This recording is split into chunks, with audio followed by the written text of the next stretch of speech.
Well, it's impossible to look at the future without factoring in climate change at this point and how it's going to impact the way we live, work, and play. And we know Boston's waterfront is particularly vulnerable. In tonight's Eye on Earth, meteorologist Jacob Wyckoff shows us a project that will transform an eyesore along the harbor and make the city more climate resilient.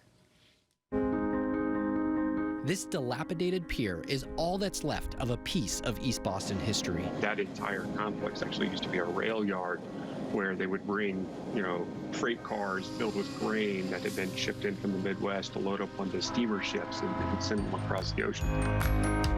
I'm here in Piers Park. This was built back in 1995 by Massport. It looks absolutely beautiful, but just across the water, this pier is an eyesore, and it's about to go under construction.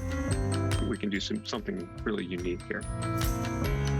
Nick Black is with the Trustees of Reservations, a private organization that owns and maintains dozens of parks and beaches across the state.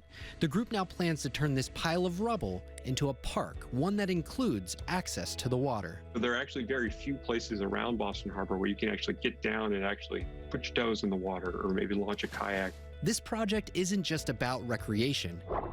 It's also a defense against climate change. We know, looking at the Climate Ready Boston studies and others, that in the next 30 to 70 years, we're going to start to see a lot of inundation flooding on a regular basis.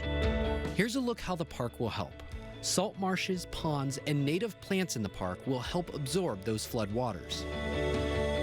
This park will be resilient to sea level rise for a long time to come. Bill Golden is a member of the Boston Harbor Regional Storm Surge Group, and he supports the park. It'll open this whole area up to the public. But he believes it's only part of what's needed to protect our coastal neighborhoods. What you need in densely urban areas is a combination of green infrastructure and gray infrastructure. The green means parks like this, but the gray infrastructure Golden is talking about includes a seagate, like this one here in New Bedford. Without it, Golden believes the harbor communities are in trouble. Do people understand sort of the trouble that the water beneath us is going to pose to us? The public has no idea what an existential threat this water is to the future of their community. We as the trustees aren't going to solve this problem. We can't do it ourselves.